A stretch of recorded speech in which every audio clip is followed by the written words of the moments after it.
Hello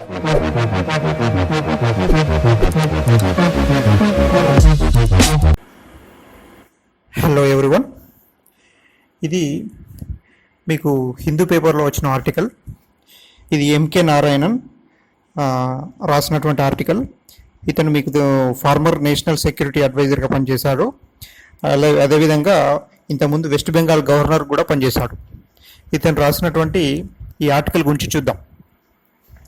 ఇక్కడ ఇతను ఏం చెప్పాడంటే, మీరు చూస్తే మెయిన్గా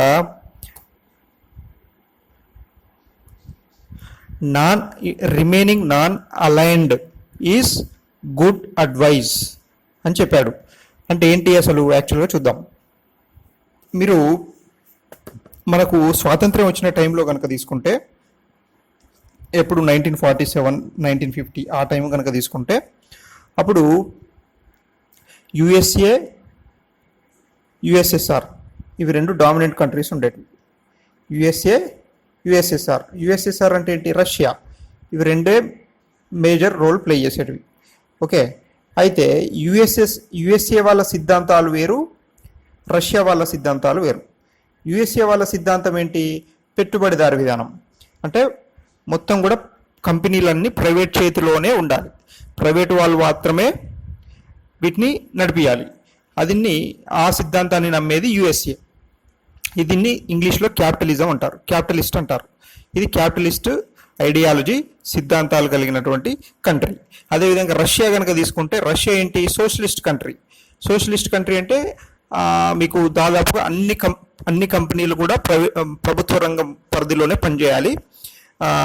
పేదవాడికి ఉన్నత స్థాయి వర్గాల మధ్య ఉన్నటువంటి గ్యాప్ ఫిల్ చేయాలి అంటే సోషలిజం వల్లనే మీకు ఇది ఫిల్ అవుతుందని చెప్పేసి వీళ్ళు నమ్మేటువంటి సిద్ధాంతం. సో ఇవి రెండు కూడా ఒకరికొకరికి వైరుధ్యం కలిగినటువంటి సిద్ధాంతాలు ఉన్నటువంటి దేశాలు 1950 ఆ ప్రాంతంలో. అయితే అదే టైంలో మనకు ఇండియా, తర్వాత కొన్ని ఆఫ్రికన్ కంట్రీస్, తర్వాత కొన్ని ఏషియన్ కంట్రీస్, ఇవన్నీ కూడా వెస్ట్రన్ అంటే మీకు యూరోప్ కంట్రీస్ కానీ, వెస్ట్రన్ కంట్రీస్ కానీ, ఈ దేశాల నుంచి విముక్తి కలిగింది. అప్పుడే కొన్నింటికి లిబరేషన్ వచ్చింది. అప్పుడే కొన్నింటికి ఫ్రీడమ్, ఇండిపెండెన్స్ రావడం జరిగింది, స్వాతంత్ర్యం దొరకడం జరిగింది.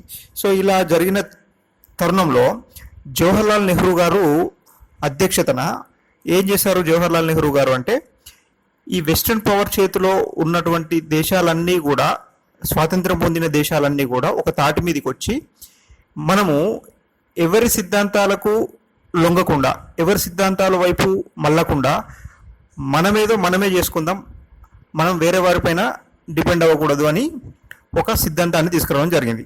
దాన్నే నాన్ అలైన్డ్ మూమెంట్ అంటారు. ఓకేనా? దాన్నే నాన్ అలైన్డ్ మూమెంట్ అంటారు. తెలుగులో అలీన విధానం అంటారు.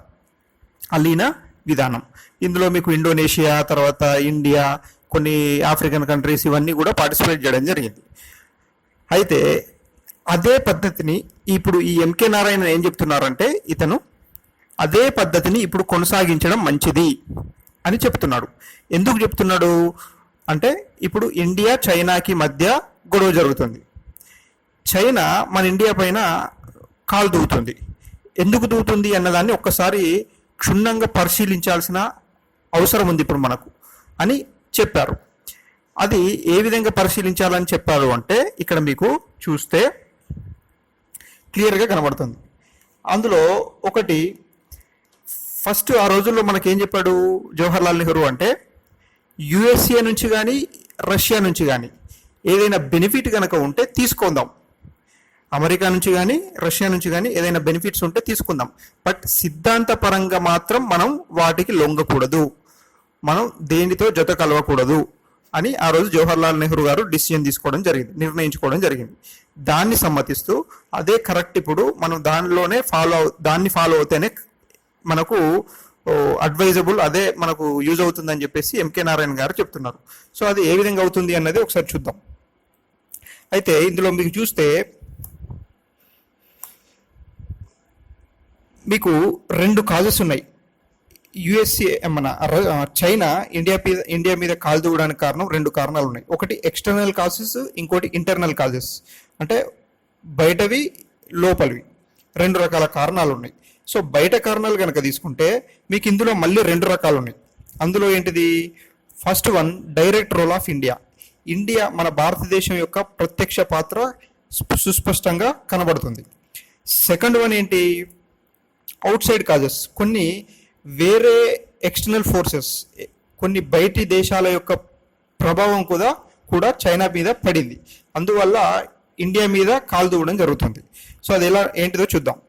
ఇప్పుడు డైరెక్ట్ రోల్ ఆఫ్ ఇండియా ఎలా ఉంది అంటే, first one is one belt one road initiation, that is BRI or IBR. So one belt one road initiation అంటే ఏంటిది అంటే, చైనా ఒక ప్రాజెక్ట్ కన్స్ట్రక్ట్ చేయాలనుకుంటుంది, అంటే ఒక రోడ్డు కన్స్ట్రక్ట్ చేయాలనుకుంటుంది. అది ఎక్కడి నుంచి, చైనా నుంచి ఒక ప్రావిన్స్ ఉంది చైనాలో.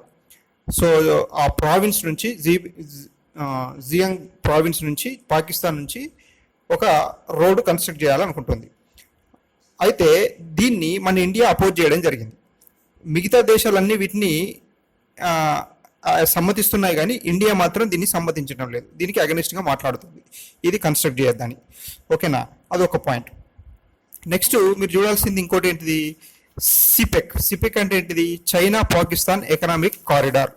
చైనా పాకిస్తాన్ ఎకనామిక్ కారిడార్ అంటే, ఇప్పుడు మీరు మ్యాప్ కనుక తీసుకుంటే, మీకు ఇక్కడ మ్యాప్ చూపిస్తా.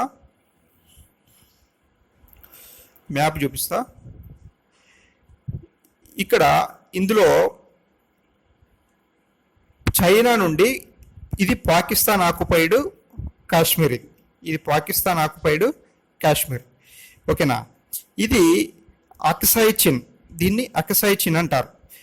ఇది మొత్తం కూడా లడఖ్లో, ఈ లడఖ్లోనే ఈ అక్సాయ్ చిన్ అనే ప్రాంతం ఉంది. ఈ అక్సాయ్ చిన్ ప్రాంతాన్ని మొత్తం కూడా చైనా ఆక్యుపై చేసుకోవడం జరిగింది. ఈ చైనా మొత్తం ఆక్యుపై చేసుకుంది. ఇది దాదాపు 38,000 కిలోమీటర్లు ఉంటుంది, 38,000 స్క్వేర్ కిలోమీటర్స్ ఏరియా ఉంటుంది ఈ అక్సాయ్ చైన్ ఏరియా. అయితే ఇది ఎప్పుడు ఆక్యుపై చేసుకుంది, ఇది లైన్ ఆఫ్ యాక్చువల్ కంట్రోల్. ఇది ఈ మొత్తం కూడా ఏంటిది, లైన్ ఆఫ్ యాక్చువల్ కంట్రోల్. ఇది అయితే ఈ లైన్ ఆఫ్ యాక్చువల్ కంట్రోల్ని ఇటువైపు ఉన్నటువంటి అక్సాయ్ చిన్ ప్రాంతం ఏదైతే ఉందో ఆ ప్రాంతాన్ని అంతా కూడా మీకు 1962 అప్పుడు చైనా వార్ జరిగింది. మీకు 1962లో ఇండియా మీద చైనా అటాక్ చేయడం జరిగింది. అటాక్ ఎప్పుడు చేసిన తర్వాత ఆ అటాక్లో ఇండియా అనేది ఓడిపోవడం జరిగింది. అప్పుడు ఉన్నటువంటి మీకు prime minister Jawaharlal Nehru, president Sarvepalli Radhakrishnan, కొంతమంది డిఫెన్స్ మినిస్టర్, సో వీళ్ళంతా కలిసి చైనా మీద వార్ చేద్దామని అనుకున్నారు. అదంతా మనం తర్వాత ఇంకొకసారి వీడియోలో చూద్దాం. అప్పుడు ఇండియా ఓడిపోవడం జరిగింది. ఓడిపోవడంతో వీళ్ళు ఇదంతా ఆక్యుపై చేసుకున్నారు. ఓకే, ఇక్కడికి సరిపోయింది. ఇప్పుడు ఇది లైన్ ఆఫ్ యాక్చువల్ కంట్రోల్. అయితే ఈ లైన్ ఆఫ్ యాక్చువల్ కంట్రోల్ మనం చూపిస్తున్నాం ఇక్కడ. యాక్చువల్గా ఇది ఒక చాలా పెద్ద ఇష్యూ. దీని గురించి డిస్కస్ చేయాలంటే ఒక 1 అవర్ టైం సరిపోతుంది, 1 అవర్ కంటే ఎక్కువ పడుతుంది. బట్ ఇక్కడ ఇంట్రెస్టింగ్ థింగ్, మనం ఇక్కడికి వెళ్ళిపోదాం ముందు. ఓకే, సో ఇందులో డైరెక్ట్ రోల్ ఆఫ్ ఇండియాలో మీకు ఇప్పుడు మ్యాప్ చూపించాను. అక్సాయ్ చిన్ ఏరియా ఒకటి, తర్వాత సియాచిన్ ఏరియా ఒకటి. సియాచిన్ ఏరియా మొత్తం కూడా పాకిస్తాన్ ఆక్యుపైడ్ ఏరియా. సో ఆ పాకిస్తాన్ ఆక్యుపైడ్ ఏరియాలో గిల్గిట్ బిస్తాన్ అనేటువంటి ఒక ప్లేస్ ఉంది. సో ఆ గిల్గిట్ బిస్తాన్ ఏరియా నుంచి వెళ్ళి పాకిస్తాన్లోకి ఒక కారిడార్, ఒక రోడ్డు చైనా నిర్మిస్తుంది. ఈ చైనా నిర్మిస్తున్న ఆ రోడ్డు కూడా మన ఇండియా అగెనిస్ట్గా మాట్లాడుతుంది. అది యాక్చువల్గా మన ప్రాంతంలో నుండి వాళ్ళు రోడ్ వేస్తున్నారు. బట్ చైనా వాళ్ళు ఏం చెప్తున్నారు, అది పాకిస్తాన్కి సంబంధించిన కారిడార్, పాకిస్తాన్కి సంబంధించిన ప్లేసు, మాకు పాకిస్తాన్కి మధ్య సత్సంబంధాలు ఉన్నాయి, మేము పాకిస్తాన్ ప్లేస్లో నుంచి వెళ్ళి రోడ్ వేసుకుంటున్నాం అని చెప్పేసి చైనా చెప్పడం జరుగుతుంది. ఓకేనా, సో దానికి మనం అగెనిస్ట్గా మాట్లాడడం జరుగుతుంది. తర్వాత ఫారిన్ డైరెక్ట్ ఇన్వెస్ట్మెంట్ ఏంటిది, మనకు మొన్న COVID-19 టైంలో మనం ఏం చేస్తాం, కొన్ని కంపెనీస్ని కొంత పర్సెంటేజ్ ఆఫ్ ఇన్వెస్ట్మెంట్ చైనా నుంచి వచ్చేదంతా కూడా మనం తీసేయడం జరిగింది. ఓకేనా, వాళ్ళకి ఇవ్వాల్సిన పర్మిషన్లు కూడా మనం ఇవ్వట్లేదు ఇక్కడ ఇన్వెస్ట్ చేయడానికి, కంపెనీలు పెట్టడానికి. తర్వాత ప్రజల్లో కూడా ఇక్కడ ఇండియాలో ఏమైపోయింది, యాంటీ చైనా మూవ్మెంట్ రావడం జరిగింది. అంటే అందరూ కూడా చైనా వస్తువులు బహిష్కరించాలి, చైనా యాప్స్ వాడకూడదు, చైనాకి సంబంధించిన ప్రోడక్ట్స్ వాడకూడదు, ఇలాంటివన్నీ కూడా మనం ఇండియాలో యాంటీ చైనాకి సపోర్ట్గా మాట్లాడడం జరుగుతుంది. ఓకేనా? సో ఇవన్నీ కూడా డైరెక్ట్ రోల్ ఆఫ్ ఇండియా, ఇదంతా డైరెక్ట్ రోల్కి సంబంధించింది. ఓకే, తర్వాత మీరు అవుట్ సైడ్ కాజెస్ కనుక తీసుకుంటే అవుట్ సైడ్ కాజెస్లో ఏంటి, G7. రీసెంట్గా మీకు యుఎస్ఏ ఏం చేసింది, యుఎస్ఏ అమెరికా ఏం చేసిందంటే G7 కంట్రీస్ కాకుండా కొత్తగా దీన్ని ఎక్స్పాండ్ చేద్దాం, దీన్ని G11 కంట్రీస్గా మారుద్దాం. ఆ G7 కంట్రీస్లో ఇండియాని మనం చేర్చుకుందాం. ఇండియాకి ఇన్విటేషన్ రావడం జరిగింది అమెరికా నుంచి. చైనాని ఇందులోకి ఇన్విటేషన్లోకి దీన్ని ఇన్వైట్ చేయడం జరగలేదు. చైనాకి ఎటువంటి సపోర్ట్ లేదు, ఈ G7లో పిలవలేదు, దానికి ఎటువంటి ఆహ్వానం అందలేదు. అందుకే వాళ్ళకి కొంత కోపం రావడం జరిగింది. కొంత కాదు, చాలా కోపం వచ్చింది. అయితే ఈ యుఎస్ఏ మొత్తం కూడా ఇండియాకి సపోర్ట్గా ఉంది. ఇండియా యుఎస్ఏ రెండు కూడా కలిసి పనిచేయడానికి ఆలోచిస్తున్నాయి అని చెప్పేసి చైనా ఆలోచిస్తుంది. ఓకే, నెక్స్ట్ ఇంకొకటి ఏంటి, మనం క్వాడ్ అనే దాన్ని ఒకదాన్ని ఏర్పరచుకున్నాం. ఈ క్వాడ్ అంటే ఏంటి, developing countries and developed countries, just like India. ఇందులో ఉన్న only 4 countries, India, USA, Australia, Japan. ఈ 4 కంట్రీస్ కూడా కలిసి క్వాడ్ అనే దాన్ని ఏర్పాటు చేసుకున్నాయి. అయితే దీంట్లో యుఎస్ఏ కూడా యాడ్ అయింది కాబట్టి ఇప్పుడు మీకు ట్రేడ్ వార్ జరుగుతుంది యుఎస్ఏకి చైనాకి. ఓకేనా?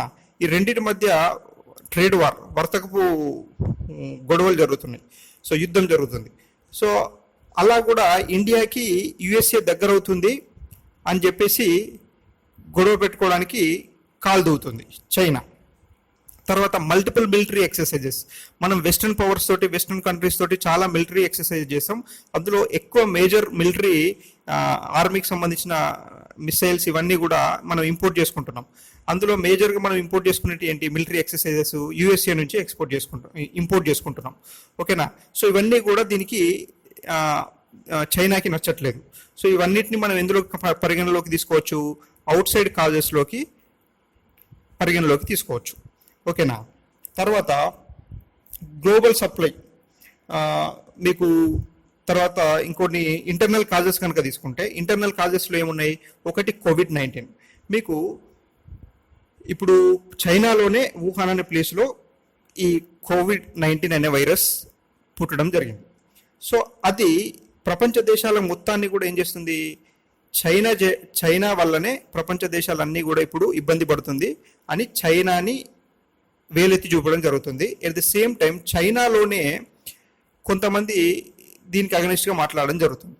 ఓకే, నెక్స్ట్ చైనాలో ఉన్నటువంటి ఇప్పుడు చైనాలో మేజర్గా మనకు రూల్ చేసేది ఏంటి, కమ్యూనిస్ట్ పార్టీ. ఆ ఓన్ కమ్యూనిస్ట్ పార్టీలోనే అపోజిషన్ ఉంది. ఆ అపోజిషన్ ఏం చెప్తుంది, we are against for the one belt one road initiation. So one belt one road అనేటువంటి ఒక ఇనిషియేషన్ అంటే ప్రపంచంలో ఉన్న కొన్ని దేశాలని కలపడానికి ఒక రోడ్ నిర్మించుకోవాలి. ఆ రోడ్కి మేమేం చేస్తాం, సపోర్ట్ చేస్తామని చైనా అంటే, ఆ రోడ్ మేమే కన్స్ట్రక్ట్ చేస్తామంటే అందులో ఉన్న కమ్యూనిస్ట్ పార్టీలో ఉన్నటువంటి కొంతమంది ప్రత్యర్థులు దీన్ని వ్యతిరేకిస్తున్నారు. అది కూడా చైనాకి మింగుడు పడడం లేదు. Next economic pressure. ఈ COVID-19 వల్ల ఏమైంది, ఎంటైర్లీ మార్కెట్ మొత్తం కూడా దెబ్బతింది చైనాలో.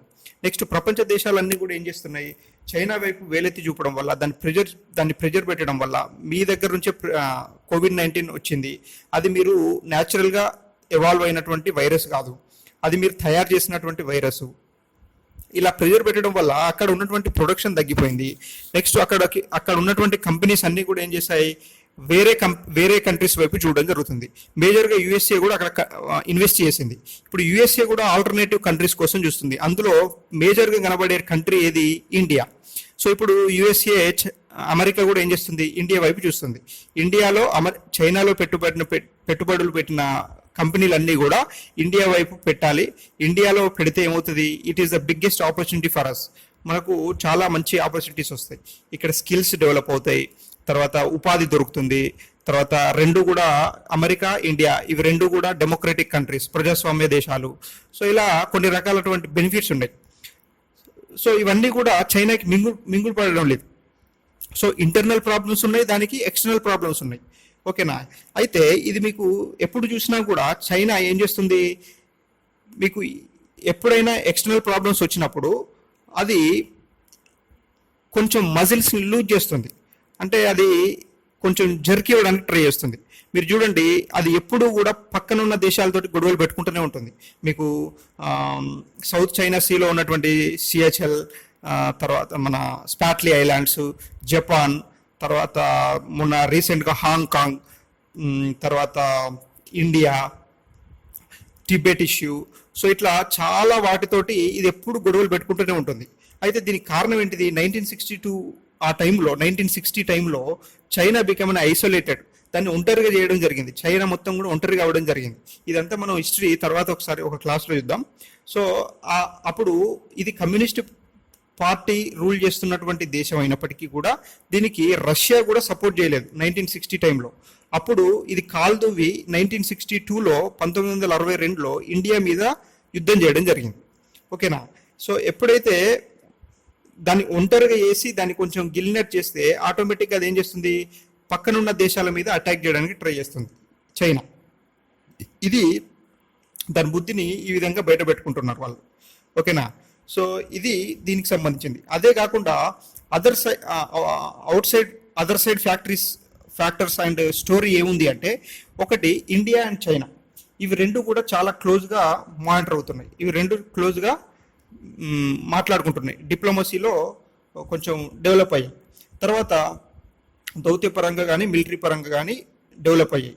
తర్వాత investments, technology, manufacturing, ecosystem, so ఇవన్నీ కూడా యుఎస్ఏ నుంచి ఇండియాకి ఇంపోర్ట్ చేసుకుంటున్నాం. యుఎస్ఏ ఇప్పుడు మొత్తం కూడా మీరు చూస్తే నమస్తే ట్రంప్ అని మన ఇండియాలో కండక్ట్ చేయడం జరిగింది. తర్వాత మన మోడీకి సంబంధించిన హౌడే మోడీ ప్రోగ్రామ్ కూడా మనం యుఎస్లో కండక్ట్ చేయడం జరిగింది. సో ఇట్లా ఒకరికొకరి మధ్య సత్సంబంధాలు పెంచుకోవడం జరుగుతుంది అమెరికా ఇండియా ఈ కాలంలో. ఇది చైనాకి మింగుడు పడడం లేదు. తర్వాత all are depending on western countries and USA. మనం ఏం చేస్తున్నాం, అన్నీ కూడా ఈ ఏషియన్ కంట్రీస్ పైన కాకుండా, చైనా పైన కాకుండా మనం వెస్టర్న్ కంట్రీస్ పైన, తర్వాత ఇంకా అమెరికా మీదనే డిపెండ్ అవుతున్నాం. తర్వాత యుఎస్ ఎక్కువ ఇండియాకి సపోర్ట్ చేయడానికి మాట్లాడుతూ ఉంది, చైనాకి ఎప్పుడు అగెన్స్ట్గా మాట్లాడుతుంది.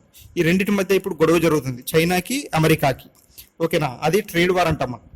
తర్వాత మనకి ఇంకేంటి, డిఫెన్స్ టైస్ జరుగుతున్నాయి, ఇండియాకి అమెరికాకి మధ్య టైస్ జరుగుతున్నాయి.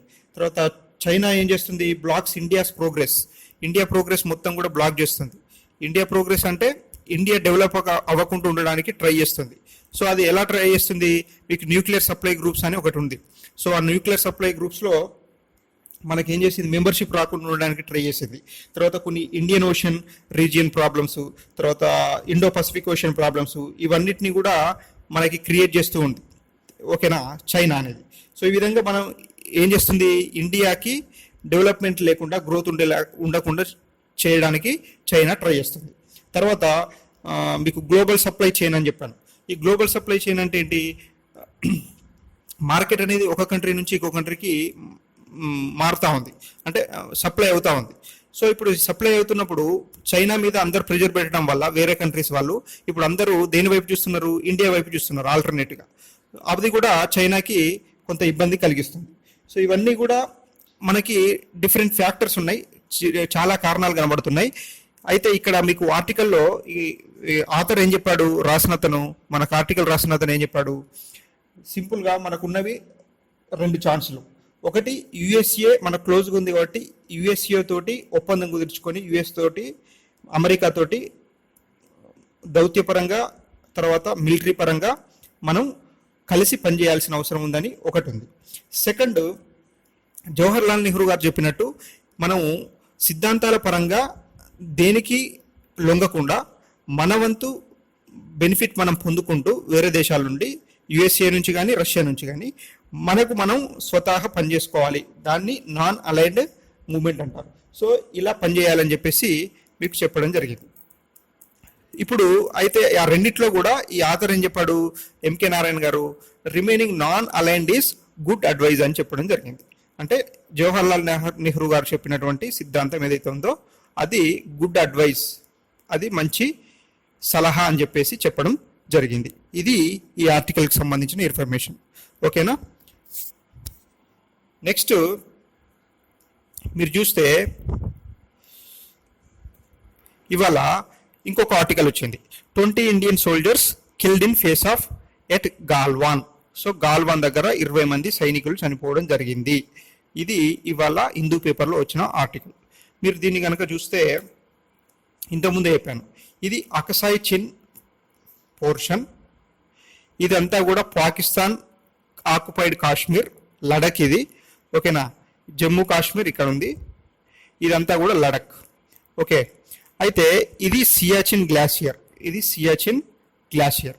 ఈ అక్సాయ్ చిన్ ప్రాంతాన్ని, ఇది 38,000 కిలోమీటర్లు స్క్వేర్ కిలోమీటర్స్ ఏరియా ప్రాంతాన్ని మీకు ఏం చేశారు చైనా వాళ్ళు 1962 వార్లో ఇండియా ఓడిపోయినప్పుడు ఆక్యుపై చేసుకోవడం జరిగింది. అయితే దీనికి మీకు డిఫరెంట్ ఇష్యూస్ ఉన్నాయి.